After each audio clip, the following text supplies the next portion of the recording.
Hi dears, എല്ലാവർക്കും എന്തൊക്കെയുണ്ട് വിശേഷം? എല്ലാവർക്കും സുഖമല്ലേ? അപ്പോൾ എല്ലാവരും സുഖമായിട്ടിരിക്കുന്നു എന്ന് വിശ്വസിക്കുന്നു. അപ്പോൾ ഇന്നൊരു കുഞ്ഞു വ്ളോഗാണ് കേട്ടോ. ഞാൻ ഇടയ്ക്ക് വ്ളോഗിലൊക്കെ പറയാറുണ്ട് ഞാൻ തമിഴ്നാട് ഒരു സംഭവം പഠിക്കുന്നുണ്ട്, അപ്പോൾ അതിന് വേണ്ടിയിട്ടാണ് വൈകുന്നേരം ക്ലാസ്സിൽ പോകുന്നതിനൊക്കെ. അപ്പോൾ ഇതിൻ്റെ കൂടെ പഠിക്കുന്ന കൊച്ചാണ് കേട്ടോ. പക്ഷേ ഞാൻ എന്താണ് പഠിക്കുന്നതെന്ന് പറഞ്ഞിട്ടുണ്ടായിരുന്നില്ല. അപ്പോൾ ഇന്ന് ഞാൻ ആ ഒരു സംഭവം നിങ്ങളായിട്ട് ഷെയർ ചെയ്യാൻ വേണ്ടി പോവുകയാണ്. അപ്പോൾ അതിന് വേണ്ടിയിട്ട് നമ്മളിപ്പോൾ പോകുന്നത് മൂന്നിലവാണ് കേട്ടോ. അവിടെ സ്കൂളിലേക്കാണ് പോകുന്നത്. ഞങ്ങൾ രാവിലെ ഒരു 7:30 ആയപ്പോൾ വീട്ടിൽ നിന്ന് ഇറങ്ങിയത്, അതുകൊണ്ട് തന്നെ നന്നായിട്ട് വിശക്കുന്നുണ്ടായിരുന്നു. ഒരു 9 ആകാറായപ്പോൾ അവിടെ ചെന്നു. അതുകൊണ്ട് ഇറങ്ങിയ പാടെ പോയിട്ട് ഞങ്ങൾ കാപ്പി കുടിച്ചു. അപ്പോൾ ഒരപ്പം വെച്ച് കഴിച്ചുള്ളൂ കേട്ടോ, കൂടുതലൊന്നും കഴിച്ചില്ല. അപ്പോൾ അതാ ഞങ്ങളിവിടെ ഇന്ന് കരാട്ടയുടെ ടെസ്റ്റിന് വന്നു കേട്ടോ. കഴിഞ്ഞ വർഷം മെയ് തുടങ്ങി, അതായത് 2023 മെയ്യിൽ തുടങ്ങി ഞാൻ കരാട്ടെ പഠിക്കാൻ വേണ്ടി സ്റ്റാർട്ട് ചെയ്തായിരുന്നു. ഞങ്ങൾ പൊൻകുന്ന് വീട്ടിൽ നിന്ന് തിടനാടേക്ക് വന്നപ്പോഴത്തേക്കും കുറച്ച് നാൾ കഴിഞ്ഞപ്പോൾ ചേട്ടാ കേട്ടോ എന്ന് പറഞ്ഞ് ഇവിടെ കരാട്ടെ സ്കൂൾ തുടങ്ങി, നിനക്ക് കുഞ്ഞിലെ കരാട്ടെ പഠിക്കണമെന്ന് ആഗ്രഹമില്ലായിരുന്നു, ഇവിടെ വന്നിട്ടുണ്ട്, നീ വിളിച്ച് അന്വേഷിക്കാൻ. എന്നിട്ട് ചേട്ടൻ നമ്പറൊക്കെ എനിക്ക് എടുത്തു തന്നു. അങ്ങനെ കഴിഞ്ഞ മെയ് തുടങ്ങി ഞാൻ വരാൻ തുടങ്ങി. ഈ മെയ് ആകുമ്പം 1 ഇയർ ആവാൻ വേണ്ടി പോകാം കേട്ടോ. അപ്പം ഇതിൻ്റെ സെക്കൻഡ് ബെൽറ്റിൻ്റെ ടെസ്റ്റാണ്. ഫസ്റ്റ് യെല്ലോ ബെൽറ്റിൻ്റെ ടെസ്റ്റ് ഉണ്ടായിരുന്നു, അപ്പോൾ അത് തീക്കോയിൽ വെച്ചിട്ടായിരുന്നു. അത് കഴിഞ്ഞു അങ്ങനെ യെല്ലോ ബെൽറ്റ് കിട്ടി. അപ്പോൾ ഞാനിങ്ങനെ വീഡിയോ ഇട്ടാലോ എന്ന് ആലോചിച്ചു. പിന്നെ എനിക്ക് തോന്നി ഞാനിത് എത്രത്തോളം കണ്ടിന്യൂ ചെയ്യുമെന്ന് എനിക്കറിയണമായിരുന്നു, എന്നെക്കൊണ്ട് പറ്റുമോ, അടുത്ത ബെൽറ്റും കൂടി എടുക്കണം എന്നുള്ളത് ഭയങ്കര ആഗ്രഹമായിരുന്നു. സോ അങ്ങനെ ഈ ഒരു ബെൽറ്റ് വരെ ഞാൻ കാത്തിരുന്നിട്ടാട്ടോ വീഡിയോ ഇടുന്നത്. അപ്പോൾ യെല്ലോ ബെൽറ്റിൻ്റെ വീഡിയോസൊക്കെ ഞാൻ ഓൾറെഡി എടുത്ത് വെച്ചിട്ടുണ്ടായിരുന്നു. അപ്പോൾ ആ ഒരു വീഡിയോ വേണമെന്നുള്ളവർ പറഞ്ഞത് കേട്ടോ, ഞാൻ നമ്മുടെ ചാനലിൽ അപ്ലോഡ് ചെയ്യാം. അങ്ങനെ ഇത് ആ ബെൽറ്റ് കിട്ടുന്നുണ്ട്. ചിലപ്പോൾ ശരിയാവും, ചിലപ്പോൾ ശരിയാവത്തില്ലെന്ന് പറഞ്ഞ പോലെ എൻ്റെ ബെൽറ്റ് കെട്ടൽ. അപ്പോൾ ധൃതിക്ക് ഞങ്ങൾ ഒരുങ്ങുക കേട്ടോ. അപ്പം കയ്യിലുള്ള വളയും സംഭവമൊക്കെ ഒരു വെക്കുന്നുണ്ട്, നമ്മൾ കയ്യിലൊന്നും ഇടാൻ പാടില്ല. അപ്പോൾ ഞാൻ ഫസ്റ്റ് പോണിട്ടയിൽ കെട്ടിയായിരുന്നു കേട്ടോ. അപ്പം ജർഷ പറഞ്ഞു അങ്ങനെ കെട്ടണ്ട, അവൾ മുടി പിന്നിത്തരാമെന്ന് പറഞ്ഞു. ഇങ്ങനെ മേളിൽ നിന്ന് ഇങ്ങനെ എന്താ പറയുക പിരിച്ച് ഒരു 1000 പിന്നൽ പോലെ താഴേക്ക് ചെയ്യത്തില്ലേ, അതിൻ്റെ പേര് എനിക്ക് അറിയില്ല കേട്ടോ. ആർക്കെങ്കിലും അറിയാമെങ്കിൽ ഒന്ന് കമൻറ്റിൽ പറഞ്ഞാൽ മതി. ഇങ്ങനെ മേളിൽ നിന്ന് 2 സൈഡിൽ നിന്നും ഇങ്ങനെ പിന്നെ പോകും. നല്ല രസമാണ് അത് ചെയ്ത് കഴിഞ്ഞാൽ. പക്ഷേ എനിക്ക് തന്നെ ചെയ്യാൻ അറിയത്തില്ല, തന്നെ ചെയ്താൽ ഭയങ്കര പാടുക. അങ്ങനെ ചെയ്ത് കഴിഞ്ഞപ്പോൾ നല്ല ഇഷ്ടമായി എനിക്ക്. അപ്പം ഞങ്ങൾ 4 പേരാണ് കേട്ടോ അവിടെ തമിഴ്നാട് ഗേൾസായിട്ട് പഠിക്കുന്നത്. പിന്നെ ഞങ്ങളുടെ സീനിയറാണ് റിസ്വാൻ, ഇടയ്ക്ക് ഞങ്ങളെ പഠിപ്പിക്കാനൊക്കെ വരാറുണ്ട്. അപ്പോൾ കണ്ടപ്പോഴത്തേക്കും വിളിച്ചാണ്, ഞങ്ങൾ നല്ല കമ്പനി കേട്ടോ. അപ്പോൾ സംസാരിക്കാറൊക്കെ ഉണ്ട്. അപ്പോൾ ടെസ്റ്റ് തുടങ്ങാൻ കുറച്ചും കൂടി സമയം ബാക്കി ഉണ്ടായിരുന്നു കേട്ടോ. സാറ് വരുന്നതേ ഉള്ളൂ. അപ്പോൾ കിട്ടിയ ഗ്യാപ്പിൽ ഞാനും ദേവിച്ചും കൂടി ഒന്ന് പ്രാക്ടീസൊക്കെ ചെയ്ത് നോക്കി. ഞാൻ ഇങ്ങനെ ഇടയ്ക്ക് എന്തെങ്കിലും മറന്നു പോകുമോ, അതിന് മുമ്പ് ഒരു ടെൻഷൻ ഉണ്ടാവുമല്ലോ, നമുക്ക് എന്ത് സംഭവത്തിന് ടെസ്റ്റിനൊക്കെ പോകുമ്പോഴും ടെൻഷൻ ഉണ്ടാവുമല്ലോ. അപ്പോൾ മറന്നു പോകാതിരിക്കാൻ വേണ്ടി എല്ലാം ഒന്ന് ഓർത്ത് നോക്കി. എന്നിട്ട് കുഞ്ഞിനോടും ചോദിച്ചു കേട്ടോ അവൾക്ക് എന്തെങ്കിലും ഡൗട്ട് ഉണ്ടോ എന്ന്. അവളിപ്പം വൈറ്റ് ബെൽറ്റ് ആണ്. ഞങ്ങളെല്ലാവരും യെല്ലോ ബെൽറ്റിൽ നിന്നപ്പോഴാണ് അവൾ വന്നത്. അതുകൊണ്ട് ഇനി അവൾക്ക് യെല്ലോ ബെൽറ്റിൻ്റെ ടെസ്റ്റ് ആട്ടോ, ഞങ്ങൾക്ക് ഓറഞ്ച് ബെൽറ്റിൻ്റെ ടെസ്റ്റാണ്. അപ്പോഴത്തേക്കും സാറ് വന്നു, ഞങ്ങളെല്ലാവരും ഹാളിലേക്ക് കയറുന്നുണ്ട് കേട്ടോ. അങ്ങനെ ഏകദേശം ഒരു 9:30 കഴിഞ്ഞപ്പോഴത്തേക്കും മീറ്റിംഗ് സ്റ്റാർട്ട് ചെയ്തു. അപ്പോൾ ഇത് സെൻറ്റ് പോൾസ് ഹൈസ്കൂൾ വലിയ കുമാരമംഗലം എന്നാണ് എഴുതിയിരിക്കുന്നത്. പക്ഷെ മൂന്നിലം നാട്ടോ സ്ഥലത്തിന് പറയുന്നത്. അപ്പോൾ മൂന്നിലം സ്കൂളാണ്. അപ്പം മീറ്റിങ്ങിൽ ഹെഡ് മാസ്റ്ററും ഇവിടുത്തെ സാറ് സിദ്ദിഖ് സാറൊക്കെ ഉണ്ടായിരുന്നു. ഞങ്ങളുടെ സിദ്ദിഖ് സാർ ഇവിടെ ആട്ടോ പഠിപ്പിക്കുന്നത്. സാറ് കുറേ സ്കൂളിലും പഠിപ്പിക്കുന്നുണ്ട്. പിന്നെ തീക്കോയി, അതുപോലെ തന്നെ പേട്ട, തിടനട, അങ്ങനെ എല്ലാ സ്ഥലത്തും പഠിപ്പിക്കുന്നുണ്ട് കേട്ടോ. അപ്പം ഞങ്ങളുടെ എല്ലാ സെൻറ്ററിലും ഉള്ള കുട്ടികളും ഇവിടെ ഉണ്ട്. അങ്ങനെ ഏതൊക്കെയോ സെൻറ്ററിലുള്ള എല്ലാ പിള്ളേരും കൂടെ ഒരുമിച്ചുള്ള ടെസ്റ്റാണ് കേട്ടോ. അപ്പം എല്ലാവരും ഉണ്ട്. എനിക്ക് ആകെ തിടനാടുള്ളവർ മാത്രമേ അറിയുള്ളൂ. ബാക്കി കുറേ കുട്ടികൾ ഈ സ്കൂളിൽ പഠിക്കുന്നവരുമാണ്. കുറേ ഗേൾസ് ഉണ്ടായിരുന്നു കേട്ടോ. ഞാൻ ആദ്യമായിട്ടാണ് ഇത്രയും ഗേൾസിനെ കാണുന്നത്. ഇതിന് ഞങ്ങളുടെ ഫസ്റ്റ് ബെൽറ്റ് തീക്കോയിലായിരുന്നു. അപ്പോൾ തീക്കോയിൽ പോയ സമയത്ത് ഇത്രയില്ലായിരുന്നു. പിന്നെ സാറ് ഞങ്ങൾ വേറെ ടെസ്റ്റിനൊക്കെ പോകുമ്പോഴുള്ള വീഡിയോസും ഫോട്ടോസൊക്കെ കാണിക്കാറുണ്ട്. അപ്പോൾ ഒത്തിരി ഗേൾസ് ഉണ്ടാവാറുണ്ട്. ഇവിടെ വന്നപ്പോഴാണ് ഞാൻ ആദ്യമായിട്ട് നേരിട്ട് കാണുന്നത്. ഇത് പഠിക്കാൻ ചേർന്ന സമയത്ത് ഞാൻ സാറിൻ്റെ അടുത്ത് ചോദിച്ചിട്ടുണ്ട്, സാർ എനിക്ക് ഇത്ര ഏജായി, എന്നെക്കൊണ്ട് പറ്റുമോ? അപ്പോൾ സാറ് പറഞ്ഞു വേറൊരു ടീച്ചറുണ്ട്. അപ്പം ചേച്ചിയുടെ കാര്യം കേട്ടോ, ഞങ്ങൾ നേരിട്ട് കണ്ടിട്ടില്ല, വേറൊരു ടീച്ചറുണ്ട്, ചേച്ചി പേടിക്കണ്ട, വന്നു, അങ്ങനെയൊന്നും പേടിക്കണമെന്ന് പറഞ്ഞു. അപ്പം ഞങ്ങൾ 4 പേര് 4 കാറ്റഗറിയാണ്. ദേവിജ 4ലാണ് പഠിക്കുന്നത്, ഞാൻ 20s, ചേച്ചി 30s. പക്ഷെ എല്ലാവരും കൂടി വരുമ്പം ഏത് പ്രായമുള്ളവർക്കും ചെയ്യാൻ പറ്റും എന്നുള്ളൊരു കോൺഫിഡൻസ് വന്നു. ചെയ്തു തുടങ്ങിയപ്പം പറ്റും എന്ന് മനസ്സിലായി. ഇപ്പം ഞാൻ നല്ല കോൺഫിഡൻ്റ് ആണ് കേട്ടോ. ഇതെനിക്ക് മുന്നോട്ട് കൊണ്ടുപോകാൻ പറ്റും എന്നുള്ള ഒരു കോൺഫിഡൻസ് സാറ് തന്നിട്ടുണ്ട്. കൊറോണയൊക്കെ കഴിഞ്ഞ് എനിക്ക് ഒട്ടും ആരോഗ്യമില്ലാണ്ടായിരുന്നു. പിന്നെ ഞാൻ എൻ്റെ ലൈഫ് സ്റ്റൈലൊക്കെ കുറച്ച് മാറ്റി എക്സസൈസും കാര്യങ്ങളൊക്കെ സ്റ്റാർട്ട് ചെയ്തു.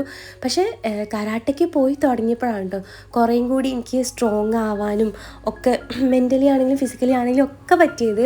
അപ്പോൾ ആദ്യമേ കുറച്ച് വാമപ്പ് എക്സസൈസുകളും കുറച്ച് സംഭവങ്ങളൊക്കെ ചെയ്യിപ്പിച്ചിട്ട് പിന്നെ ബ്രേക്ക് തന്നു കേട്ടോ. അപ്പോഴത്തേനും ഞങ്ങൾ പുറത്ത് പോയിട്ട് വെള്ളമൊക്കെ കുടിക്കുന്നുണ്ട്. അപ്പം ദേവിച്ച് ജ്യൂസ് കൊണ്ടുവന്നു. എനിക്ക് പക്ഷേ ജ്യൂസ് കുടിക്കാനുള്ള മൈൻഡ് ഉണ്ടായിരുന്നില്ല, നല്ല ചൂടുണ്ടായിരുന്നു. അതുകൊണ്ട് ഞാൻ പിന്നെ വെള്ളം മാത്രമേ കുടിച്ചുള്ളൂ. പിന്നെ വീണ്ടും സ്റ്റാർട്ട് ചെയ്തു. പിന്നെ കുറച്ച് ലെഗ് റൈസും കാര്യങ്ങളൊക്കെ ചെയ്യിപ്പിച്ചു. ഇതൊക്കെ ഞങ്ങൾ ക്ലാസ്സിലും ചെയ്യിപ്പിക്കാറുള്ള കാര്യങ്ങളാട്ടോ, എല്ലാ ദിവസവും ചെയ്യിപ്പിക്കാറുണ്ട്. പിന്നെ ഞങ്ങൾ ചെയ്യുന്നതിൽ കുറേ പൊട്ടത്തരൊക്കെ ഉണ്ടായിരുന്നു. അതൊക്കെ സാറ് തിരുത്തി സ്റ്റേജിൽ വെച്ചിട്ട് ചെയ്ത് കാണിച്ചു തന്നു കേട്ടോ. ഞങ്ങൾ ചെയ്യുന്നത് സാറ് ചെയ്യുന്നതും കാണിച്ചു തന്നു. ഇതാക്കു തൊട്ടാ ഇത് കരാട്ട പഠിച്ചോളൊന്നുമില്ല. ആ കരാട്ട പഠിക്കാത്തൊരു ചോളും അതിന് പ്രത്യേക കരാട്ട പഠിച്ചോളൊന്നുമില്ല. കേട്ടോ റോ പക്ഷേ കാലകത്ത് കയറണം, ഇവിടെ കയറണം. നിങ്ങൾ മൊത്തത്തിൽ ഇങ്ങനെ ചെയ്യുന്നു. ഈ കേട്ടോ കാല് മൊത്തം പതിച്ച് ചവിട്ടരുത്. അത് തരുമ്പോ ഇവിടുന്ന് ഡയറക്റ്റ് വേണം.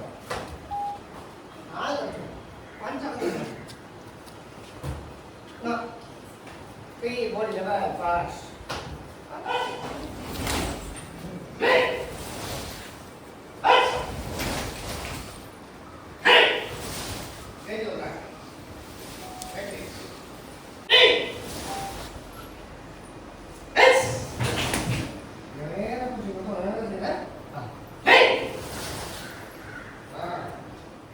അപ്പോൾ കുറച്ച് നേരം അത് പഠിപ്പിച്ചിട്ട് പിന്നെ ഞങ്ങൾ ടെക്നിക്ക് പഠിപ്പിക്കുന്നുണ്ട്. അപ്പം മിക്കവാറും ക്ലാസ്സുകളിൽ ടെക്നിക്ക് പഠിപ്പിച്ച് തരാറുണ്ട്.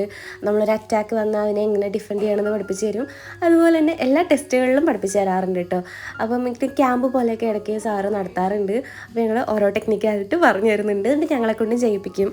അപ്പം പ്രായം ശരിക്കും ഇതിനൊരു തടസ്സമൊന്നും അല്ല കേട്ടോ. നമുക്ക് ഏത് പ്രായത്തിൽ വേണമെങ്കിലും നമുക്ക് ഇഷ്ടമുള്ള എന്ത് കാര്യവും പഠിക്കാം. ഞാൻ ഇങ്ങനെ കുറേ കാര്യങ്ങൾ പഠിക്കാറുണ്ട്. എനിക്കിത് ഭയങ്കര ഇഷ്ടമാണ് കേട്ടോ. ഞാൻ ഇങ്ങനെ ഭയങ്കര ഇഷ്ടപ്പെട്ട ഓരോ കാര്യങ്ങളും ചെയ്യുന്നതാണ്.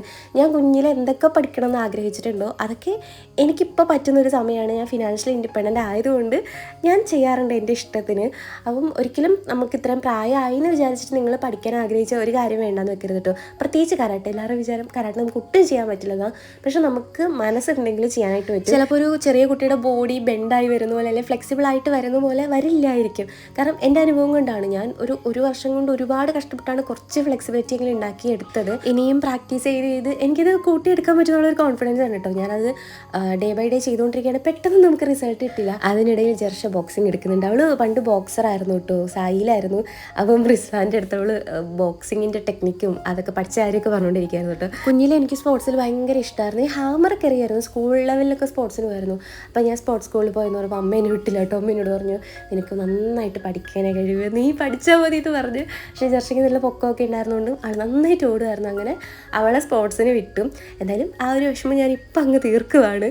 അപ്പോൾ ഞാൻ കുറച്ച് മുന്തിരി വീട്ടിൽ എടുത്ത് വന്നിട്ടുണ്ടായിരുന്നു കേട്ടോ. ഇടയ്ക്ക് ബ്രേക്ക് കിട്ടുമ്പോൾ കഴിക്കാൻ വേണ്ടിയിട്ട്. അങ്ങനെ ഞങ്ങൾ ബ്രേക്ക് കിട്ടിയപ്പോൾ മുന്തിരി കഴിക്കുന്നുണ്ട്. അപ്പോൾ അതും കഴിഞ്ഞ് കുറച്ച് ബ്ലോക്കുകളൊക്കെ ചെയ്യിപ്പിച്ചിട്ട് പിന്നെയാണ് കേട്ടോ ഞങ്ങൾക്ക് ടെസ്റ്റിനുള്ള കത്ത് സ്റ്റാർട്ട് ചെയ്തത്.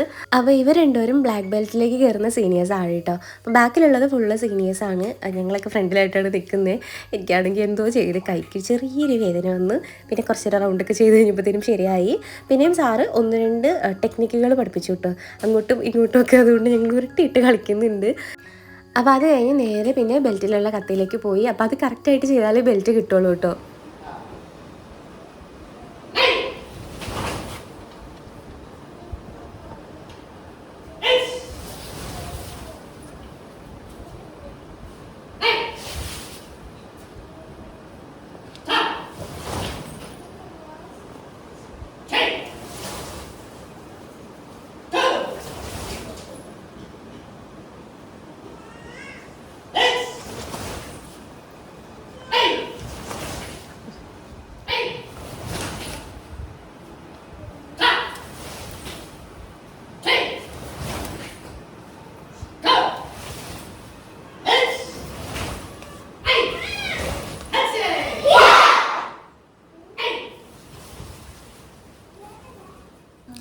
അപ്പോൾ ആദ്യം ചെയ്തത് വൈറ്റ് ബെൽറ്റിലുള്ളവർക്ക് യെല്ലോ ബെൽറ്റിലേക്ക് കയറാനുള്ള കത്തയായിരുന്നു കേട്ടോ.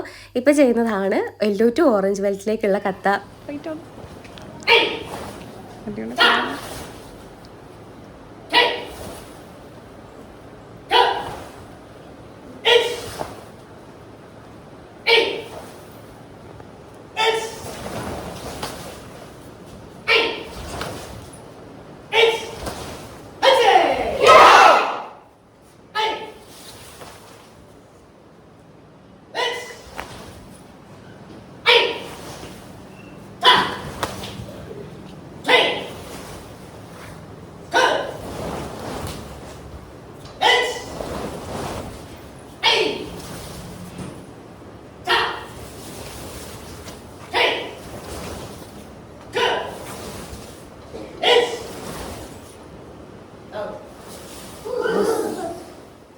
അങ്ങനെ അടുത്ത ബെൽറ്റിനുള്ള കത്ത് നമ്മൾ വിജയകരമായി പൂർത്തിയാക്കിയിരിക്കുകയാണ്. അത് കഴിഞ്ഞപ്പം ഇത് ബ്ലാക്ക് ബെൽറ്റിലേക്ക് കയറുന്ന സീനിയേഴ്സാണ് കേട്ടോ. അപ്പോൾ അവരുടെ കത്തയായിരുന്നു. അവരെ കൊണ്ട് സാറ് 3-4 കത്ത് ഏൽപ്പിച്ചു. നല്ല രസമുണ്ടായിരുന്നു അവർ ചെയ്യുന്നത് കാണാൻ. ആ ഒരു പെർഫെക്ഷൻ കാണുമ്പോൾ തന്നെ നമുക്ക് നല്ല രസമായിട്ട് ഫീൽ ചെയ്യും. അപ്പോൾ സാർ അവരെ കൊണ്ട് അതുകൊണ്ട് കുറേ ചെയ്യിപ്പിച്ചു. എനിക്ക് എല്ലാവർക്കും കാണാൻ വേണ്ടിയിട്ട് പറ്റി.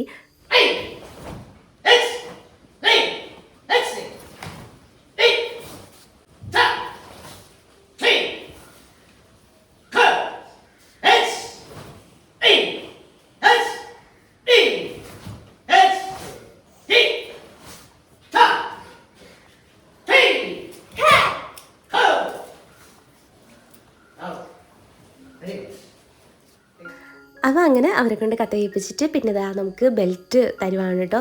അപ്പം സാറ് ഫ്രണ്ടിൽ നിന്നായിട്ട് ഓരോ ബെൽറ്റുകാർക്ക് ഓർഡറിൽ കൊടുത്ത് വരുന്നുണ്ട്. അപ്പോൾ അങ്ങനെ എനിക്കും ഓറഞ്ച് ബെൽറ്റ് കിട്ടി. അങ്ങനെ ഞാൻ ഓറഞ്ച് ബെൽറ്റിലെത്തിയിരിക്കുകയാണ് കേട്ടോ. ഭയങ്കര സന്തോഷമായി. കാരണം ഏകദേശം 1 വർഷം ആവാൻ വേണ്ടി പോവുകയാണെങ്കിൽ ഇത്രയും നാളും കട്ടയ്ക്ക് പിടിച്ച് നിന്നില്ലേ. അപ്പം ഓരോ ബെൽറ്റും നമുക്ക് ഭയങ്കര ഹാപ്പി ആയിട്ടുള്ളൊരു സാധനമാണ്. നമ്മുടെ അത്ര നാളത്തെ കഷ്ടപ്പാടും മുന്നോട്ട് പോകാനുള്ള നമ്മുടെ ആ ഒരു കോൺഫിഡൻസിന് ബലമായിട്ട് കിട്ടുന്നതാണ് കേട്ടോ. കാരണം നമുക്കൊരു സംഭവം തുടങ്ങിയിട്ട് നമുക്ക് ഇടയ്ക്ക് വെച്ച് വേണമെങ്കിൽ നിർത്തിപ്പോകും. എനിക്ക് പറ്റില്ല, മടുപ്പാണ്, നല്ല ബോഡി പെയിനും കാര്യങ്ങളൊക്കെ ഉണ്ടാവും. പക്ഷേ നമ്മുടെ എന്താ പറയുക, വിൽ പവറാണിത്. അപ്പം അതുകൊണ്ട് തന്നെ ഈ ഒരു ബെൽറ്റ് കിട്ടുമ്പോഴത്തേക്കും ആ ഒരു കാര്യത്തിലേക്ക് പോകട്ടെ എനിക്ക് ഏറ്റവും കൂടുതൽ സന്തോഷം തോന്നുന്നത് പിടിച്ച് നിൽക്കുക എന്നുള്ള ഒരു സംഭവം. അങ്ങനെ യെല്ലോ ബെൽറ്റ് പോയിട്ട് ഓറഞ്ച് ബെൽറ്റ് കിട്ടുന്നുണ്ട് കേട്ടോ. എനിക്ക് പുതിയ ബെൽറ്റ് ആയതുകൊണ്ട് കെട്ടാൻ കുറച്ച് പാടായിരുന്നു. പിന്നെ എങ്ങനെയൊക്കെയോ ഞാൻ കെട്ടി ശരിയാക്കി. അപ്പം ദേവിജയുടെയും കെട്ടിക്കൊടുക്കുന്നുണ്ട്. ആദ്യത്തെ ബെൽറ്റൊക്കെ കിട്ടിയപ്പോൾ സീനിയേഴ്സ് ആയിരുന്നു പിന്നെ കെട്ടിത്തന്നത്. ആ സമയത്ത് കെട്ടാമെന്ന് അറിയത്തില്ലായിരുന്നു കേട്ടോ. സീനിയേഴ്സാണ്. നമുക്ക് അവിടെ തീക്കോയിലായിരുന്നു ക്ലാസ്. അങ്ങനെ അവർ കെട്ടിത്തന്നു. ഇപ്പം പിന്നെ ഏകദേശം നമ്മൾ തന്നെ ചെയ്യാൻ വേണ്ടി പഠിച്ചു. അപ്പം ബ്ലാക്ക് ബെൽറ്റിന് സാറാട്ടോ കെട്ടിക്കൊടുക്കുന്നത്. അങ്ങനെ വലിയൊരു അംഗീകാരം കിട്ടും. ബ്ലാക്ക് ബെൽറ്റ് എത്തുമ്പോൾ സാറ് നമുക്ക് കെട്ടിത്തരൂ. അപ്പോൾ സാറ് ആ ബ്ലാക്ക് ബെൽറ്റായ 3 ഗേൾസിനും പിന്നെ 2 ബോയ്സ് ഉണ്ടായിരുന്നു കേട്ടോ. അവർ ബ്ലാക്ക് ബെൽറ്റിൽ നിന്ന് അടുത്ത ഗ്രേഡിലേക്ക് പോവുകയാണ്. അപ്പോൾ ഉടനെ തന്നെ മീറ്റിംഗ് സ്റ്റാർട്ട് ചെയ്യും. അപ്പോൾ അതിനുവേണ്ടി ഞങ്ങളവിടെ ഇരിക്കുക കേട്ടോ. അപ്പോഴത്തേക്കും SI സാറ് വന്നു. SI ആണ്ടോ നമുക്ക് സർട്ടിഫിക്കറ്റ് തരുന്നത്. അപ്പോൾ അതും ഭയങ്കര ഒരു ഹാപ്പി ആയിട്ടുള്ള മൂമെൻ്റ് ആയിരുന്നു. സാറിൻ്റെ ഒക്കെ കയ്യിൽ നിന്ന് സർട്ടിഫിക്കറ്റ് വാങ്ങാൻ പറ്റുക എന്നുള്ളത്. അങ്ങനെ മീറ്റിംഗ് സ്റ്റാർട്ട് ചെയ്ത് എല്ലാവർക്കും സർട്ടിഫിക്കറ്റ് കൊടുക്കുന്നു കേട്ടോ. അപ്പോൾ ഫസ്റ്റ് തന്നെ ബ്ലാക്ക് ബെൽറ്റ് ആയിട്ടുള്ളവർക്ക് ഒരു വലിയ ഫ്രെയിം ചെയ്ത് സർട്ടിഫിക്കറ്റ് കൊടുക്കുന്നുണ്ട്. അപ്പോൾ സാറ് ഓരോരുത്തർക്കായിട്ട് കൊടുക്കുന്നുണ്ട്. അതിനുശേഷം പിന്നെ ബാക്കിയുള്ളവർക്ക് ഓരോരുത്തരായിട്ട് വിളിച്ച് കൊടുക്കുന്നുണ്ട് കേട്ടോ. അപ്പോൾ നമ്മുടെ അങ്ങനെ തെടനാട് സ്കൂളിൽ ഓരോരുത്തരായിട്ട് കയറി വാങ്ങുന്നുണ്ട്. ഭയങ്കര ഹാപ്പി ആയിട്ടുള്ള ഒരു മൊമെൻ്റ് ആയിരുന്നു കേട്ടോ. ഈ ഒരു സർട്ടിഫിക്കറ്റിന് സ്കൂളിൽ പഠിക്കുന്ന കുട്ടികൾക്ക് ഗ്രേസ് മാർക്കിനൊക്കെ അർഹതയുള്ളതാണ് കേട്ടോ. അപ്പോൾ ഞാൻ പഠിക്കുന്നത് കെന്നി മബുനി ഷിറ്റോറിയോ കരാട്ടെ സ്കൂൾ ഇൻ്റർനാഷണൽ തിരുനാളാണ് കേട്ടോ. അപ്പോൾ അവിടുത്തെ ഞങ്ങൾ എല്ലാവരും കൂടി നിന്നിട്ട് ഫോട്ടോ എടുത്തു സാറിൻ്റെ കൂടെ. അപ്പോൾ സാറിൻ്റെ നമ്പർ ഞാൻ ഇവിടെ സ്ക്രീനിൽ കൊടുക്കാം കേട്ടോ. സാറ് കോട്ടയം ജില്ലയിൽ അത്യാവശ്യം കുറേ സ്ഥലങ്ങളിൽ പഠിപ്പിക്കുന്നുണ്ട്. അപ്പോൾ നിങ്ങൾക്ക് കോൺടാക്റ്റ് ചെയ്യാവുന്നതാണ്. അപ്പോൾ സാറിൻ്റെ നമ്പർ ഞാനിവിടെ കൊടുക്കാം. അപ്പോൾ നിങ്ങൾക്ക് കോൺടാക്റ്റ് ചെയ്യാവുന്നതാണ് കേട്ടോ. അപ്പോൾ എൻ്റെ ലൈഫിൽ ഭയങ്കര പ്രൗഡായിട്ടുള്ള മറക്കാൻ പറ്റാത്തൊരു ദിവസമായിരുന്നു. ചേട്ടയ്ക്ക് പണികളോട് വരാൻ പറ്റില്ല. എന്നാലും ചേട്ടയുടെ കൂടെ ഒരുപാട് സപ്പോർട്ട് ഉണ്ടായിരുന്നു. അപ്പോൾ ഇന്നത്തെ വ്ളോഗ് ഇത്രയേ ഉള്ളൂ. ഈ ഒരു വ്ളോഗ് നിങ്ങൾക്കൊക്കെ ഇഷ്ടമായി കാണുമെന്ന് ഞാൻ വിചാരിക്കുന്നു. അപ്പോൾ വീഡിയോ ഇഷ്ടമായിട്ടുണ്ടെങ്കിൽ ലൈക്ക് ചെയ്യുക. അതുപോലെ ചാനൽ സബ്സ്ക്രൈബ് ചെയ്യുക. നമുക്ക് മറ്റൊരു വീഡിയോയുമായി വീണ്ടും കാണാം. Bye dears.